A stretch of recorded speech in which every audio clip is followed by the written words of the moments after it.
2024 Board of Supervisors Board of Directors meeting to order at 5:32 p.m.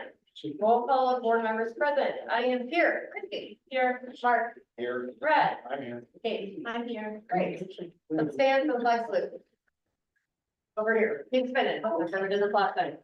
Pledge allegiance to the flag of the United States of America and to the republic for which it stands, one nation, under God, indivisible, with liberty and justice for all. We have a big group with us today. We'll start with Arturo. Please introduce yourself. Udo Meli, Director of Teaching and Learning. Chair Student Services. Dave Warner, Communications. Emily Pignon, Technology. Eileen Luke, Business. Mark Hughes, Concerned Parent. There's no public comment tonight. Okay, thanks for introducing yourself. We appreciate it. Not if we didn't know you guys or anything, but I'll make a motion to approve tonight's agenda as presented. Second. All in favor? Aye. We're gonna do correspondence and celebrations. I'll start by saying thank you to Superintendent Parker. It's been wonderful having you. It's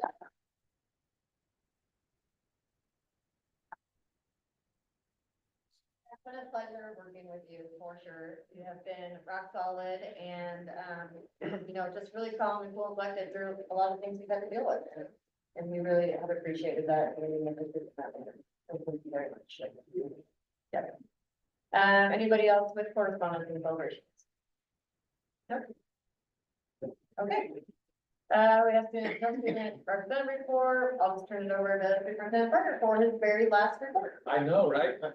I got, Arturo sent me an email the other day that we have over 1,000 students registered for summer school. And, STEM school, the student skills, both, K4 and 9-12. We've got credit recovery going this year. We've started up with the additional funds, a 5-6 STEM school, and we have really good attendance already with that. So I just thought that was a good start. We've got a very 20% of our kids are doing something in our schools this summer. So that was great news. Cornelius Elementary today, they had the first pour.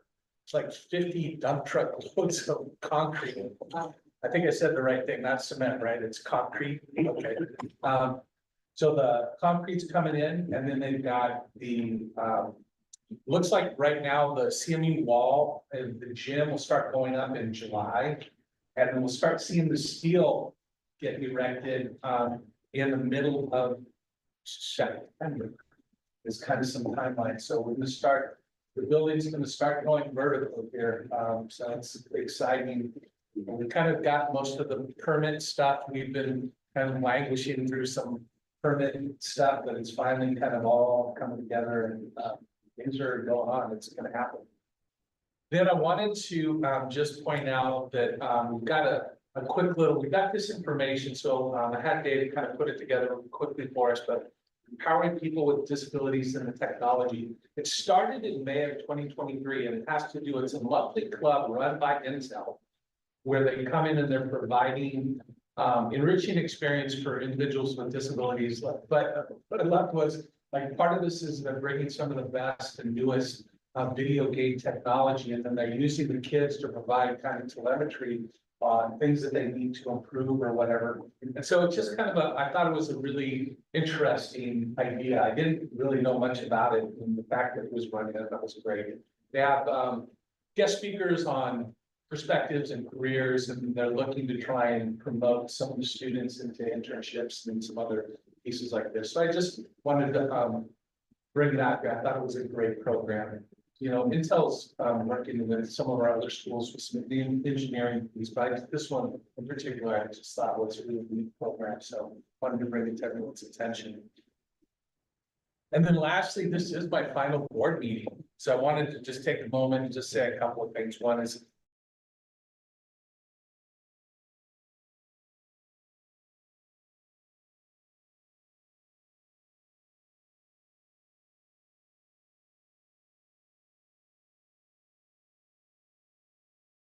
in education.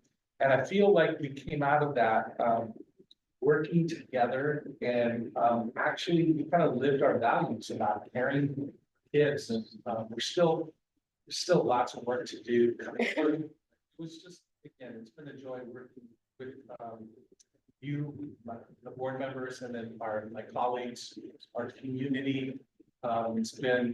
It's been awesome. I can't imagine, there's so many other places all around us who had much different or worse experiences. And so I'm just very thankful that I got to be your superintendent. So thank you for everything. And I am gonna finish this meeting. I'm gonna walk out the door, get in my car, drive off into the sunset. So that's my plan. So, and with that, I'll turn it back to the chair. All right, thanks so much. I don't see anybody from FGA, so we will skip that part. No unscheduled, Mark, no unscheduled public appearances. Either, so we'll move on to the consent agenda. Consent agenda is made up of routine items. I'll go ahead and make a motion to approve the consent agenda as presented. Second, all in favor? Thank you. And now we'll move on to action items because Brian's gonna go at future action item time. So we'll try to get through this decently quickly for you. Okay, first action item is the Oregon School Employee Association, chapter number 55, 2024-2025 contract. So we, this is our last employee group, that we're bringing in front of you.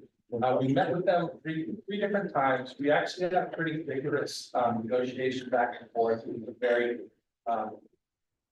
interactive.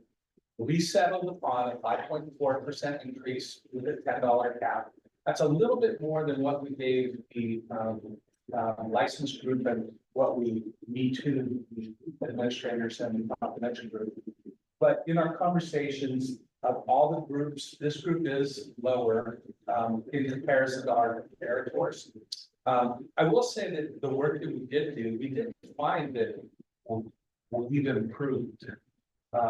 Where that average is now is higher than it was 6 years ago.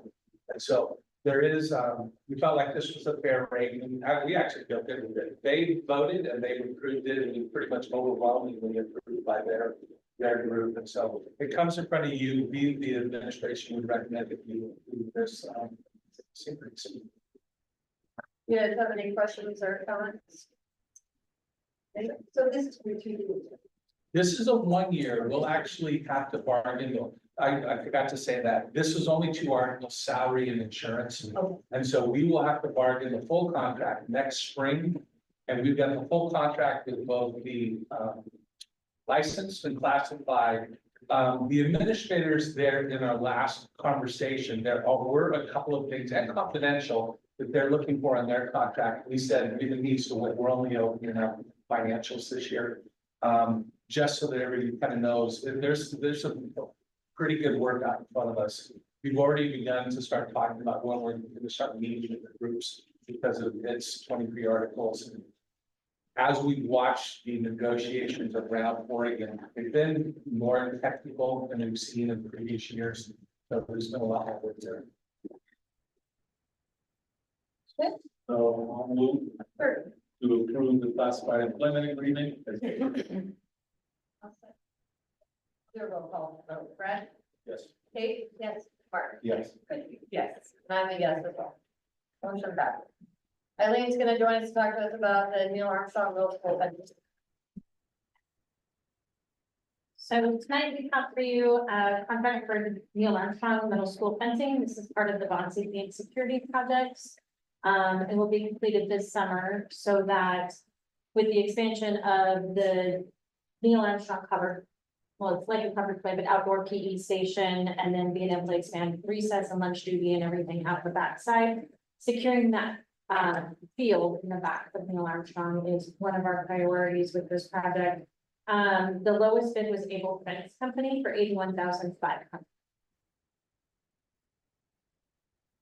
So is the bench just in the back part of the school or is it going around the track too? And The track's already fenced 3/4, a little bit more than 3/4, and so we left part open so that now this will go around the whole back of the fence, the backfield. And connect to the back of the building, and then we're gonna take the track fence and connect that to the building. So it will be fully secured track and backfield. There's gonna be a couple of pass-through gates, but at least supervision will be like narrowed down to just a couple of points.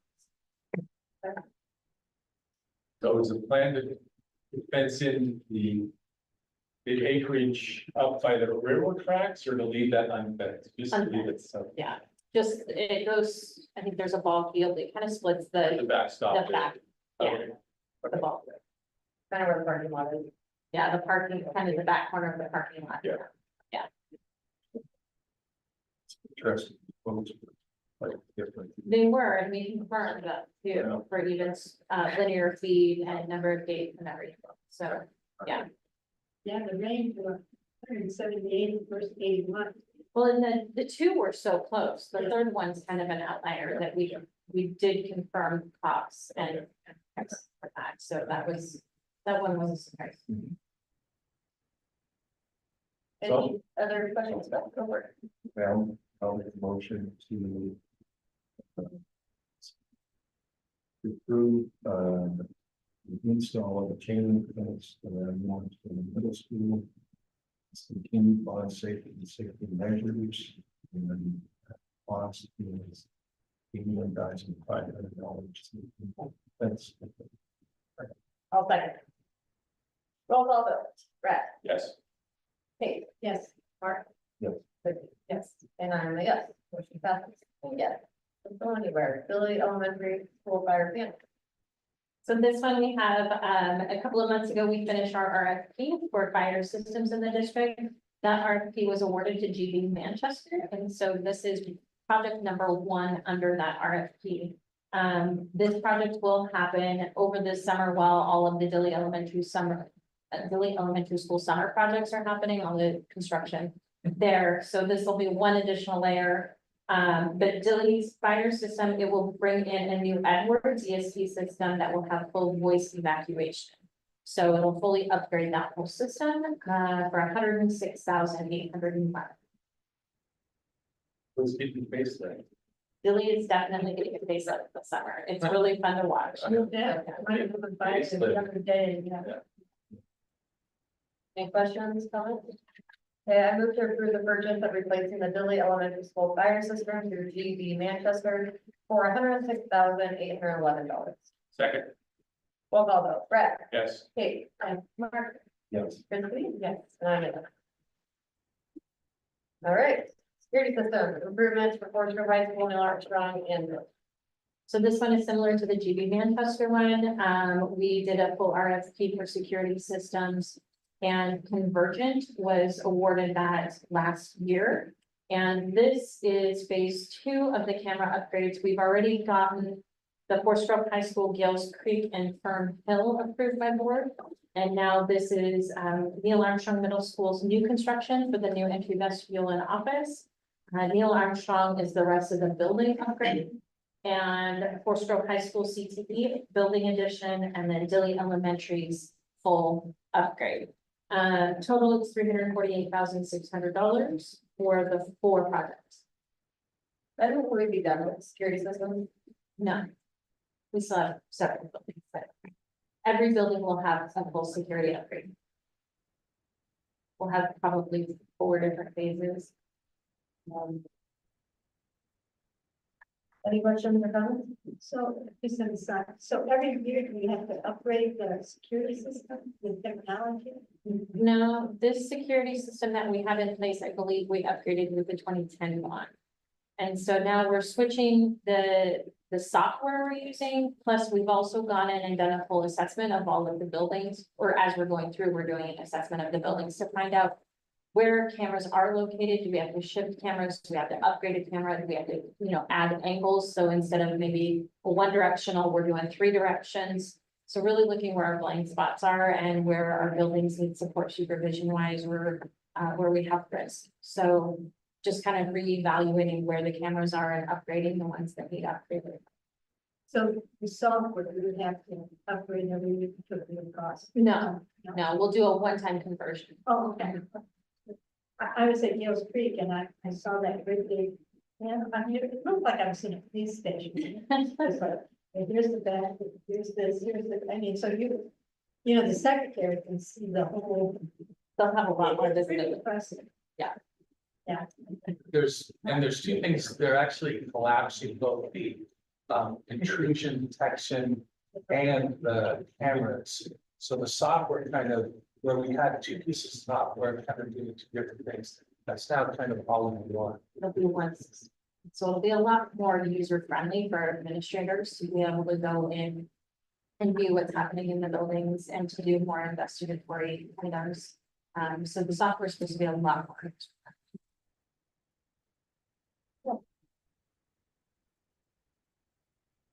All right, Approve the purchase for camera upgrades that used to get from back in for $340,600. Brett, Yes. Kate, yes, Mark, Yes.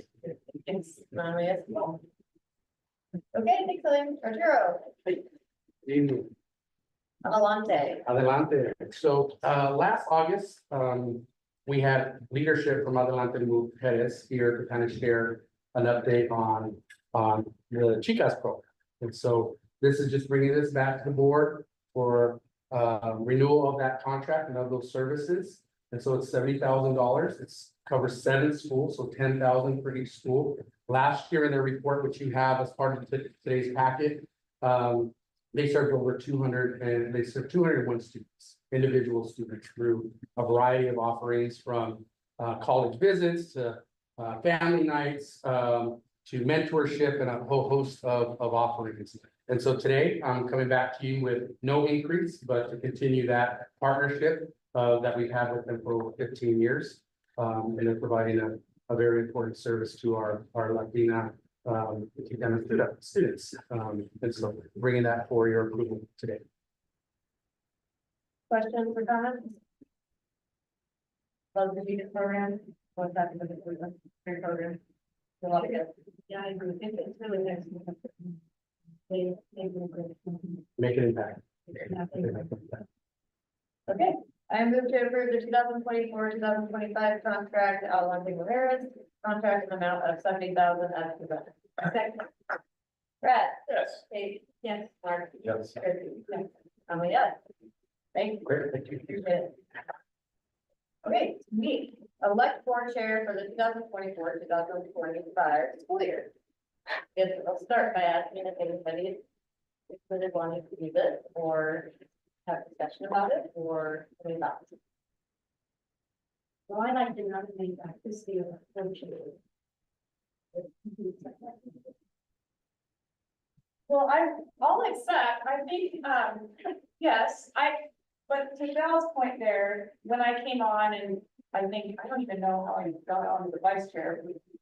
That was the next piece and you guys talked about the history of sharing that and having, because it's extra time and I have watched Val do a really good job in that role and she spends more time than the vice chair, you know, answering point on emails and conversations with Dave and she's done a really good job with that. And we've had to work together quite a bit in communication and that was new for her to have a new person. And then I was new to the board and I was new to this board. So it was, I really appreciate her leadership and sort of telling me how things work and having the rest of the board do that. And knowing that I could potentially be chair. I will say that my happiest role is usually in a non-facilitating role. This would be a good challenge for me because I'm not usually the facilitator. I'm usually the person that wants to ask the questions, but well, it's hard to believe. But after joining the OSBA director time too, and now seeing how many of those directors are in chair roles and they're having similar conversations, I have the time this year to do it.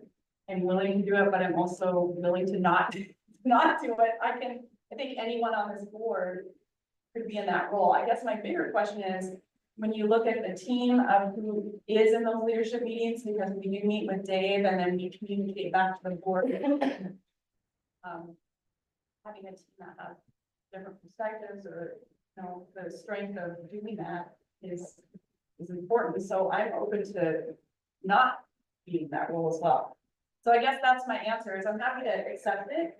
but I also want to make sure that someone else really wants to be in that seat, that we should have a discussion about what that looks like and what those two people bring to those conversations. Yeah, I think one of the things that I understand on the board is, each one of us brings something different to the board, which I think is the reason why we've been so effective. I mean, we don't agree 100%, nobody does. And I also see that we have rotated the position. So we share that. So I mean, Mark has done it a number of times and I've done it a few times. But it's a growth piece. But I think when there's only 5 of us, it's nice that each of us are involved in our different committees, policy and working with Eileen and these people in market and Brad, the market and I, that team, evaluating the programs. Finance. So that is my thought is because each one of us has strengths and each one of us brings different perspective. I want that we have rotated and respect. And Christy, I think we do a good job. And I also think that I love your humor. So your humor is be wonderful for your forward. I would like to do that. I won't break your leg. You won't what? Break your leg. Well, Um, go ahead. yeah, I was just gonna say, does anybody else want to? Yeah, I'm ready to have a break. So, Well, I could be board chair.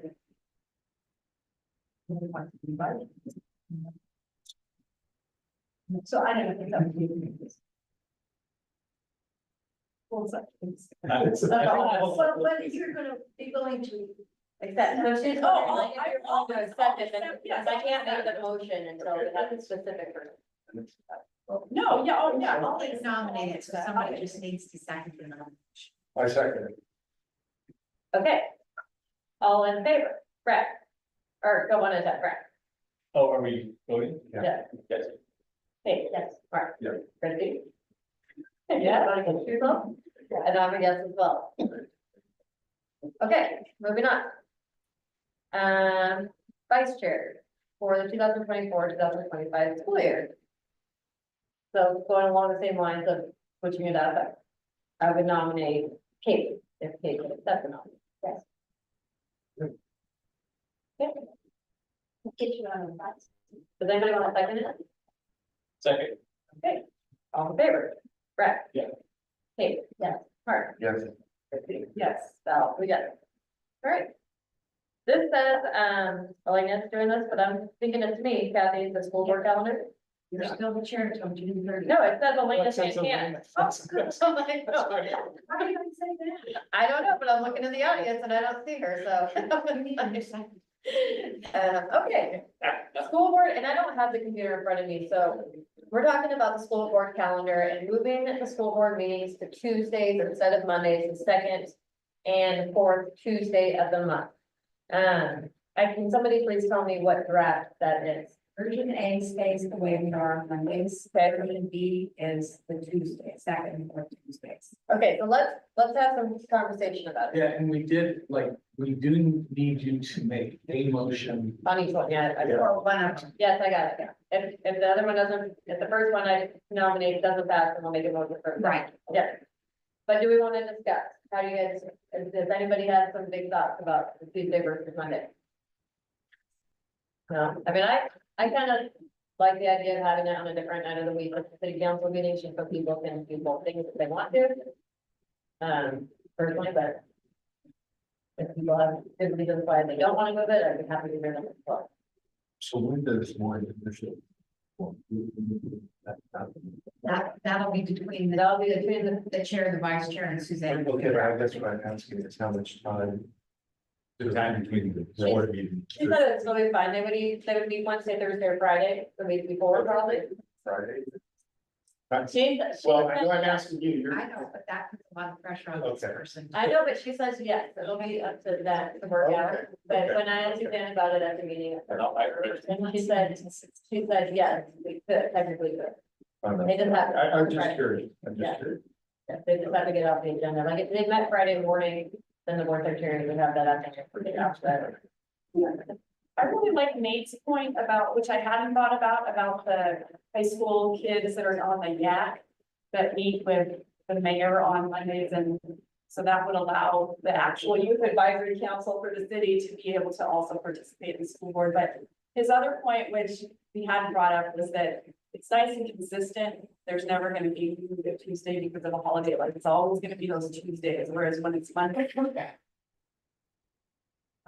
I thought those were two additional points he made that were. Does anybody else have any questions about it? Cameron, make a motion. I move to approve draft B of the 2025, 2024, 2025 school board meeting calendar as presented. Second. Okay, Brad. Yeah. Kate. Yeah. Mark. Yes. Yeah. None of yes. Great. All right, Brian, you're up. Future action item. Brian should talk to us about the flexibility of instructional hours at the high school for next year. So before he starts, I just want to say a couple of things. One is this is the first day of summer school. So Brian's had a very busy day. Wow. And so I appreciate him. I did get a look at the presentation. It's great. There's a lot of great information, but I just want to say thanks. We appreciate it. And then I'll turn it back over to Brian. So I'm looking at my phone because I have not found my glasses since prom, so I don't know what happened at prom. I lost my glasses. I don't know if I can see that. It was not from dancing, I'm sorry. So I'm here to talk about last time when we came for the board to ask for the annual agreement to have some flexibility in instructional for seniors. There were some questions and some data that was asked for us to keep. So every student who requested an early release letter of honors pass had to fill out an application and they had to answer some questions. And with that, we were able to compile some data to share with you tonight, which is the point of, I guess, me being here. And then with that data, you can then think about that and we can make a decision in August about the early release later arrival. So just a reminder that the Division 22 assurances say that we have to have at least 80%, a school has to have at least 80% of students meet the instructional hours. So for juniors, that's 966 hours or 990 hours. And for seniors, that's 966 hours. So 80% have to meet those requirements. So the next slide says, Can I ask you a question? So I was asked this question last week, why do seniors get out? I've been a principal at Banks High School, and I'm like, I think it's an hour, is that the answer? I don't know why. Okay, I mean, I'm looking at the hours. and Yeah, it's- the hours allow for that. I think most schools do that. Because I was asked by somebody who went to school in California, it's like, we went to the last day. Honestly, from a logistical standpoint, trying to plan graduation and trying to finish up that group. It would be quite a bit to try and do all of that at once, I think. So that would be I'm glad we have that time to focus on our seniors, and then they're done on Saturday, and we have the last 4.5 Yeah. finish up. If we don't meet the 80%, or if we don't think we're gonna meet the 80%, because these are the provisions of Division 22 that tell you that you need annual approval of the school board to have some exception and not count certain students toward the total hours. So letter B there says students who at the start of their senior year are on track to exceed all state requirements. That's one group that you could exempt from meeting the hours. Letter C talks about students who are taking AP, IB classes, which we don't have, or internships, credit by proficiency. So there's some ways to like address those that are not meeting the hours. But every year we do have to go to the board to ask for that flexibility. I actually spent some time researching board minutes across our county. I can't find hardly anything. I found Lake Oswego admitted that they did not meet one year. It was because they gave some 9th and 10th graders early release, and they just had to propose a plan of how they're going to do that. I could find nothing anywhere else of anyone else who actually does this. I'm sure, I think it happens, but they just say they're being. I don't know if they are or not, but it's not for me to decide. But so for us, we are looking for flexibility just in case we do not meet. With our school calendar, we actually reach, might as well, over 1,000 hours for grades 9 through 11 and also seniors. If you take out the snow days, we're still over 1,000 hours. You think about the last slide, it was 966, I think, in 990. And then you can see the governor gave us, I think, 14, 16 hours back. So there's our total hours are down below. So the next slide shows you, so we're gonna go into like who can have a release. And I was showing a push blue for that, but I do know it well enough where I don't really read that. But 9th and 10th graders cannot have their release, they were out on honors fast. They have to take a full schedule. We do have students who take 0 period choir or 0 period weight training. Those students technically could have what we call a 0 block release. So they could, like 4th or 8th block, they could choose not to have it as long as they have transportation home. Very few choose that. They still meet the minutes because they're still taking A classes. Very small handful of kids who might actually look at something like that. Your 11th graders they must take 7 of 8 classes each semester. And that can be an honors pass, early release, or late arrival. The requirements, they must have everything, they're caught up on all 4 classes.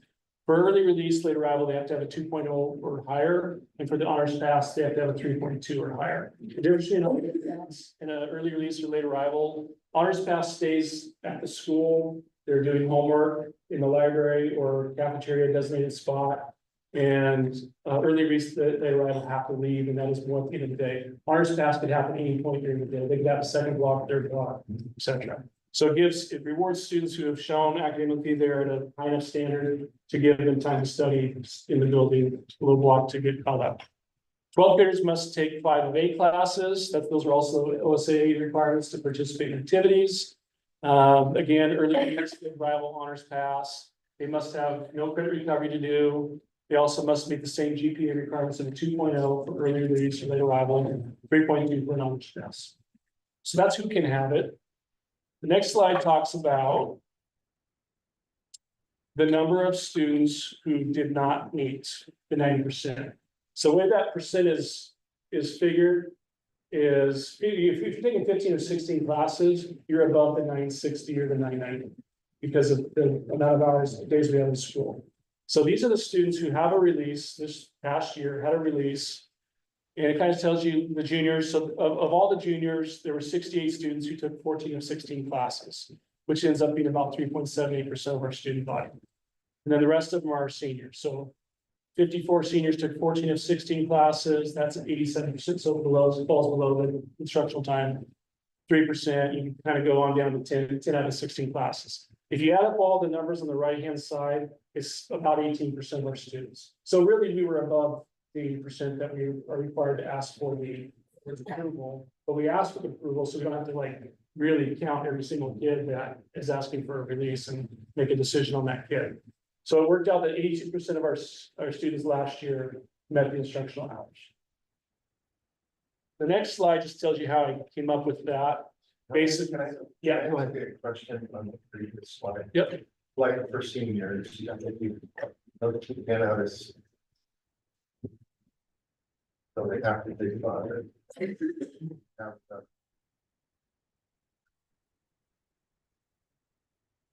Brad, did you have a question?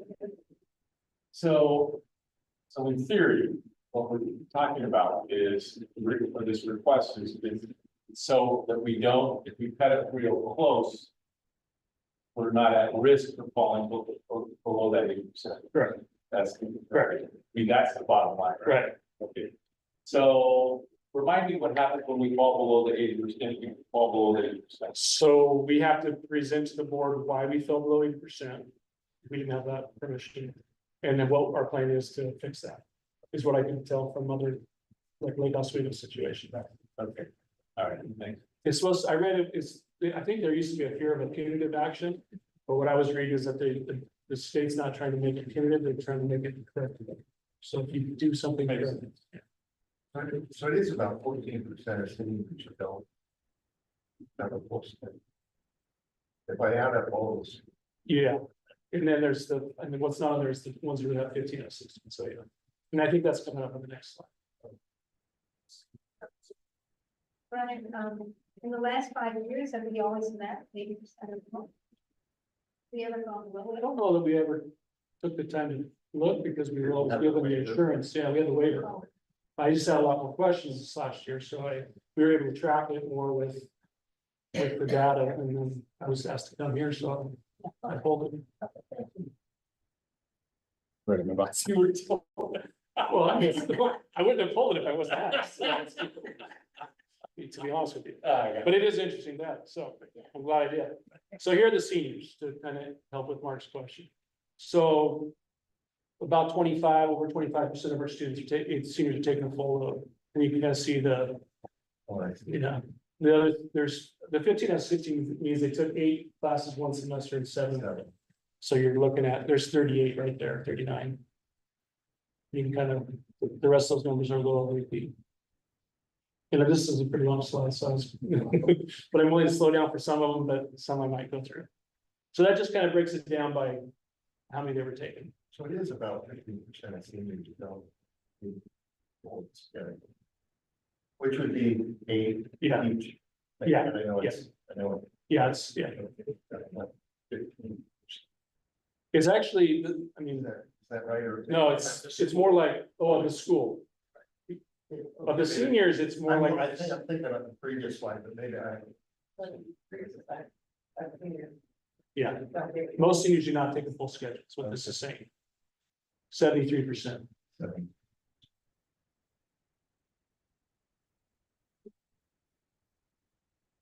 Yeah, next one is juniors.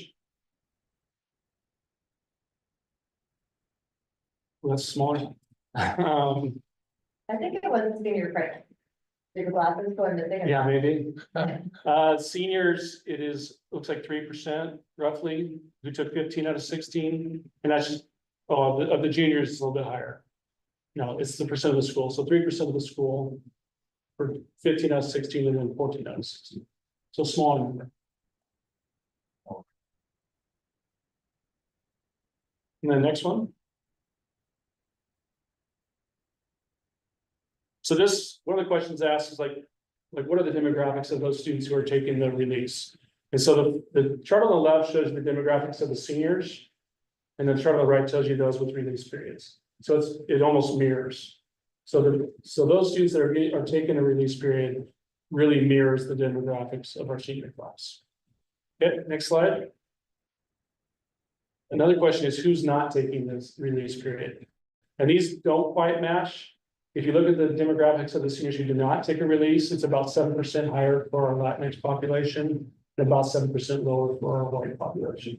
So pretty close, but still not exactly a match. Next slide. So another question is, well, what type of student is taking the release? So the reports I looked at didn't let me pull weighted GPA, it only allows me to pull the unweighted GPA. So if you look at the higher GPAs, you're going to see a higher number of people who are taking a release. So if you look at your 3.5 to 4.0 seniors, 120 of them, there are 75% with a release.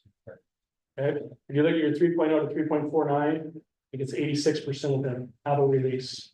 And as you go down, it just drops. So you can say 2.5 to 2.9, 2.0 to 2.4, your 0 to 1.9 is 31%. So the higher the GPA, the higher the likelihood that the student's taking a release their senior year in most cases. Okay. Next slide, please. So some questions were, well, your vowels are probably taking a full schedule, and that's actually not true. Most vowels do not take a full schedule. Out of 41 vowels, 35 of them took a release period. Part of that is some of our seniors they want to be a vowel. They also look at the math and the system. The system rewards you for taking weighted classes. If you have a 4.0 GPA, if you take a non-weighted class, it can actually drop your GPA. And so they're playing the class rank game a little bit too. So for example, if a student took 5 AP classes and they got A's in all of them, they would have a 5.0 GPA. If they took 5 AP classes, they took leadership, ASB, which is not weighted. They've taken 6 classes now, they got A's in all of them, but their GPA is a 4.29 or something like that, because the A and ASB is only with 4 points. So students are pretty sharp about this, and they really think about that when they're looking at their classes. It's a decision they actually weigh, your top students. Do I take this extra class that's not weighted? Because it could hurt my GPA, it could hurt my class rank. That's just kind of that's a different conversation about the systems of weighted. But your vowels often don't take that because of that. But the other reason that vowels don't take is because they have a heavy course load, because they are taking a lot of AP classes, and they absolutely, I think, need the time to do the homework. A lot of your vowels also are doing community service, which is a requirement. They're playing sports, they're part of music, they have busy schedules, and they are definitely seeking a block to do some more. Most vowels, I would say, probably don't take, they don't just take 5, but they do have at least a block to do more. Next question, or next slide. So one of the questions is, what is your reason for asking? So any kid who wanted this, that we just asked, what are your reasons? So the choices they have to go to work, to have more time to study. There are no classes available that I want to take, or they're all full, because of mental wellness or health, or because of family reasons. And then we also provided other. They could choose as many as they wanted. So when I did a pie chart, this was like 55 different responses. But so I took that one out, and so the next one tells you like which responses were reported the most. So 25% of the 413 responses we received picked 2 things: more time to study, more time to do homework. Okay, so that was like the highest response. The second highest response was 2 choices: more time to study and mental health, with at 11%. And then the third highest response was 2 choices: go to work, more time to study. And then the fourth one was just go to work. And then the fifth one there is help family, transport siblings, and help out parents and guardians. And then the fifth one there, or 6th one, is a combination of 3 different answers. So it kind of tells you how that broke down. The next slide just kind of points to like what was the most reason chosen overall. So those are the most responses. Of the 413 responses, 319 chose more time to study as one of their answers. So a pretty strong indicator that students are looking for time to do homework is the reason. The second one was to go to work, 140. And then the third one is mental health wellness was chosen, 125. And remember, these could be part of different choices, but these were chosen at least that many times. And then the fourth one, family reasons. And the last one, the last one is no classes I want to take or can take. So that's the 46 to the 43. So it kind of gives you a breakdown. And I can share these with you later, or you probably have access to them, so you can kind of look back at these. But those are the answers that we got. So next slide, please. So when I looked at the no other classes I want to take, there were 46 answers. There was no real trend, except for 40 of them said, I don't know what else I would take. So it was either I don't know, NA, not sure. A handful said that they would like to take more of what we already have. So for example, they would like to take more art, they would like to take more clay or woods or computer science, but those classes were full. And when I say handful, I'm talking under 3 or 4, each area maybe. The third bullet just says, that they would like us to add to like our graphic design program, like have an animation class, or have a drawing and painting class that doesn't require you to take basic design. So I think that one right there kind of points to in our system to get to the computer science class, like game design, you have to take exploring computer science. If you get to be a junior, senior, and you haven't taken exploring computer science, you may want to take game design, but that's not really a path for you because you haven't taken the prerequisite. So what those 1 or 2 students are asking us to do is remove some of the prerequisites so we can take drawing and painting without taking basic design. And then the last one is, a few of them gave us like some options that we don't offer. And when I say a few, like law was maybe 2 kids, so it would be nice to have some law classes. EMT, auto body, aviation, driver's ed were all mentioned as possibilities. Next one. So another question was, if you're leaving school early to go to work, how many hours do you work? That was something that I've been asked last year. So how many hours are our kids working that are asking for this release? Your choices are 8 to 12, 12 to 20, 21 to 30, or over 30, or I'm not taking release to work. So the next one kind of shows you that outcome. 60% said they were not taking early release to work. I was actually surprised by that. That was a higher number than I thought. So 60% are not taking early release to work. You can see that the 13 to 20 is a higher percentage. And then your 13 to 20 and your over 30 are a pretty significant chunk of kids there. It kind of gives you the breakdown of how many hours they're working. Okay, next one. So one of the other things is what are these students who are taking releases? What do they do? Are they involved in sports? Are they involved in clubs? So the most frequent choices. 170 of the 413 are participating in clubs, 158 are playing at least one sport.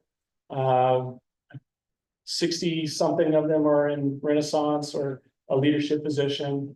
The most frequent answer that we received is that 95 of them are playing at least one sport. And when you see the comments about why I want to release, you'll see references to, because I missed class for sports or I want to be, so you'll see that in there. Last one, I don't know if it's the last section. I'm currently enrolled in how many college dual credit or AP courses? The question is, if they're taking a release, are they taking advantage of AP dual credit classes? So the choices are 0 to 7 for AP or dual college credit. And I asked currently, I probably should have asked how many have you taken, but this is just their senior year, how many they're taking. So 30% aren't taking any. So 70% are taking at least one AP or dual credit class. And you can kind of see the percentages next to the 1 and the 2 and the 3 and 4 and 5. I don't know if you can see, do you have an update? Yeah. The 1 is roughly, 19.1%. yeah, so about 19% are taking at least one college credit class. 2 is a little bit higher. And then 3, so they're trying to give you an idea. That little sliver, the little orange sliver next to the 5 is someone who's taking 7 AP classes. And is asking for 1 release.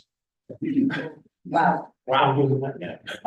And I'll bet you that number's higher because some of the kids are taking classes they don't really know are doing credit, especially the CTE ones.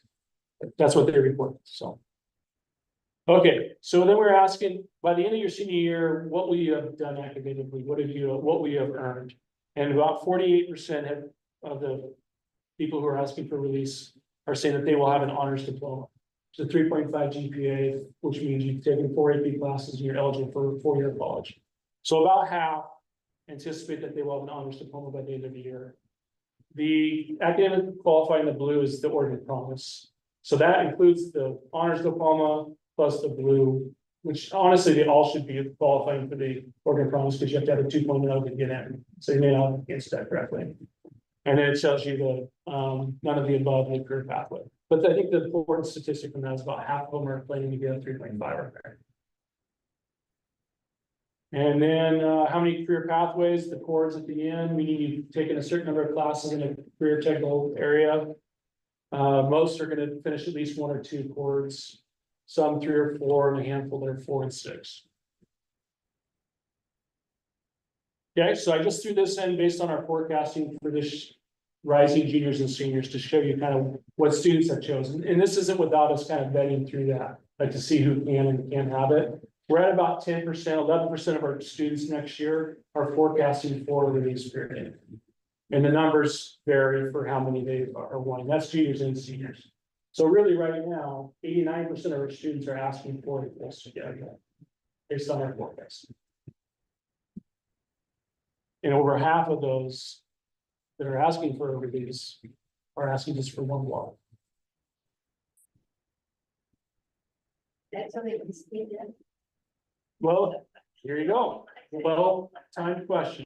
So these are about 8 slides that I don't need to go through, but what I did is the last question of the survey says, any other reasons you want to tell us about why you want early release and arrival? I tried to group them a little bit by area, and I will spare you all the time, but I'll let you can go through it later, but we can kind of hit a couple. So this is just students in their own words. The first answer I thought was a good one. I don't really believe it's a shortened schedule. A lot of time AP students have the work of at least 2 classes, or AP classes have the work of at least 2 classes. If you want to be well-rounded, typically you're involved in sports, clubs, volunteering, etc. So it's nice to have a class dedicated to making sure you can study, complete assignments on time, along with everything else you have to do. So pretty well said, I thought.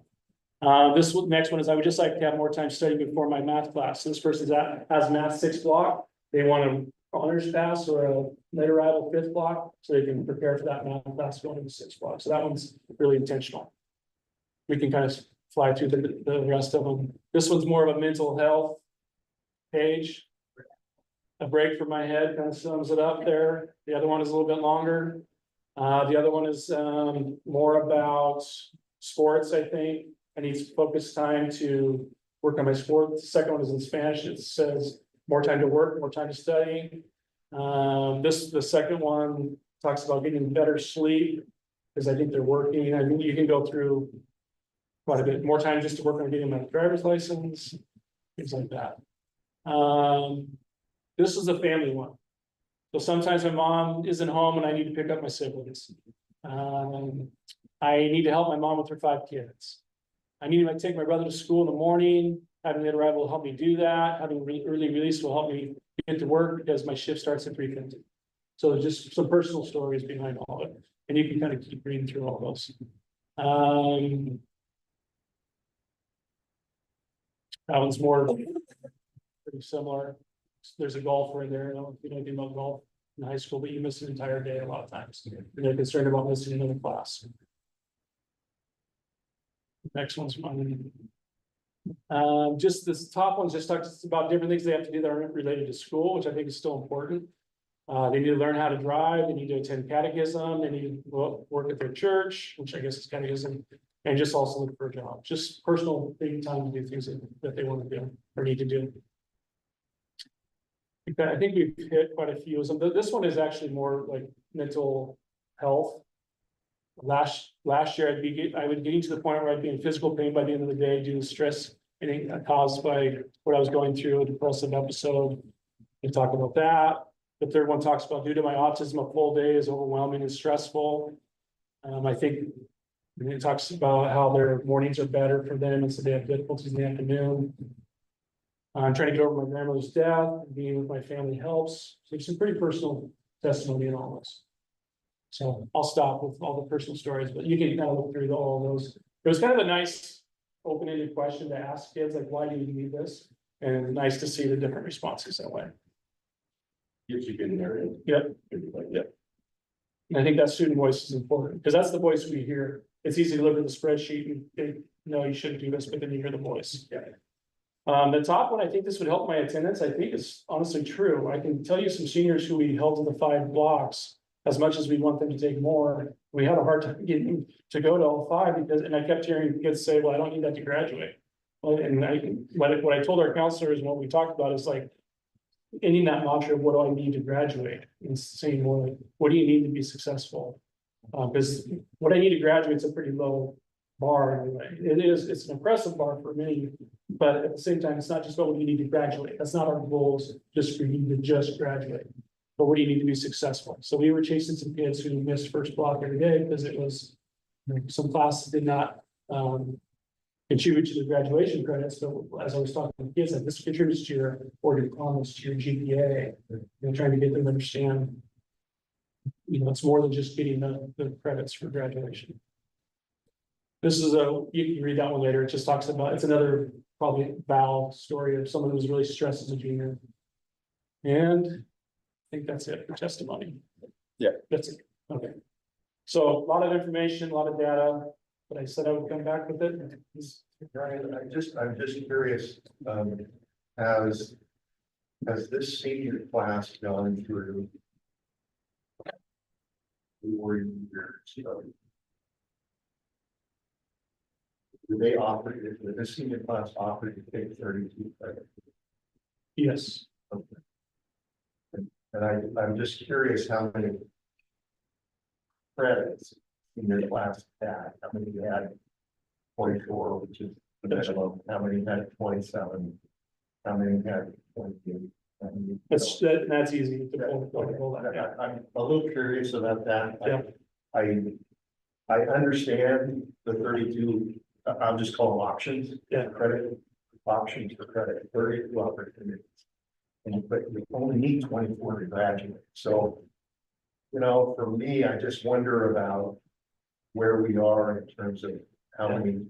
I understand this, I see this, in my mind, I'm thinking, okay, if I'm a senior, I've got 3 and maybe 1 as a junior, so that's 4, so maybe I've got 28 credits, I guess, but is that right? Yeah. So, I thought I had a slide on there about the 8 block day. So the honors diploma helps somewhat because it puts the target at 27. 27. Yeah. And so you do have, there it is actually. So you do have that incentive. Yeah. And then you try to incentivize the credit, the career pathways, CT. I can tell you, one of the Vals who took a full load, she did it because she was doing her health care pathway. And she ended up getting licensed to work at the local, so that was an incentive for her to take a full schedule.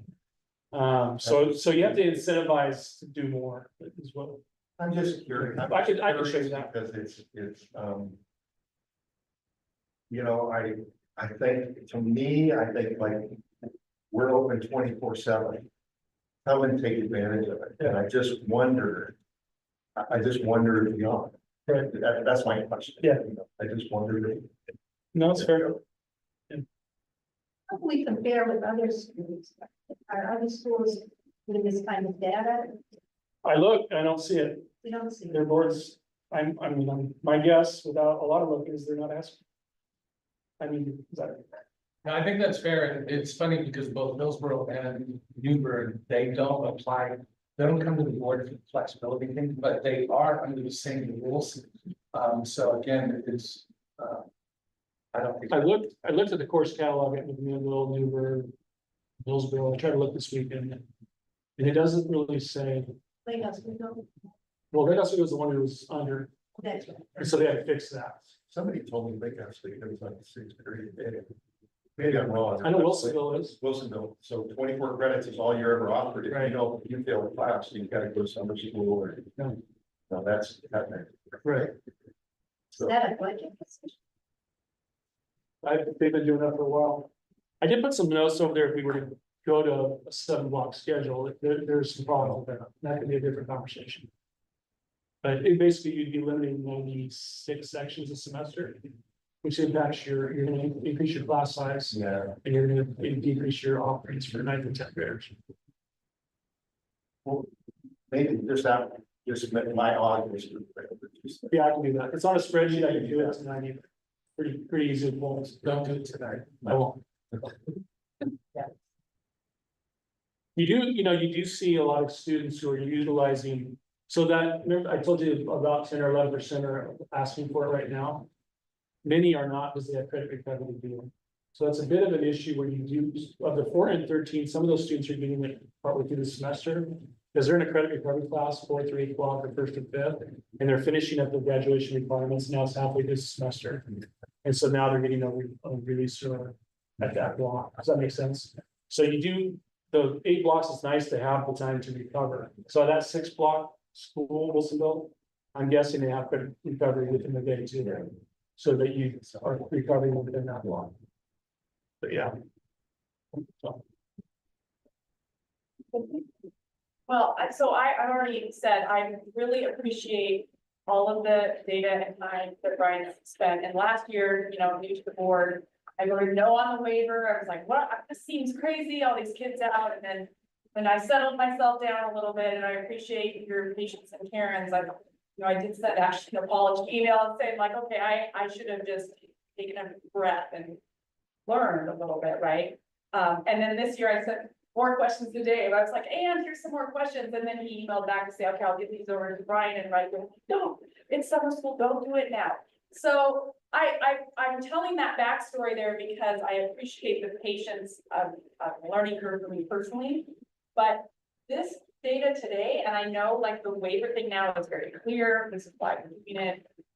No questions. But what's been amazing about this data is sort of the other pieces now that some questions are being asked, and I had a good conversation with Arturo this morning about not the waiver itself, but sort of what Mark's getting at is where you start to have conversations about what we want for kids 5-10 years from now in the high school, or if there is a kid that's got the GPA, but they would really love to take a CTE, but it would bring down, and I know, we know that's a separate conversation, but this data kind of brings up some of those bigger questions. And for that, I'm thankful, but I'm really, really thankful for the time and the depth of what you provided here with the student voice. It makes it really clear. Thank you. Very good. Thank you. Thanks, Brian. Good. We appreciate it. Yeah. Good luck with summer school. Thank you. Hope you find your glasses.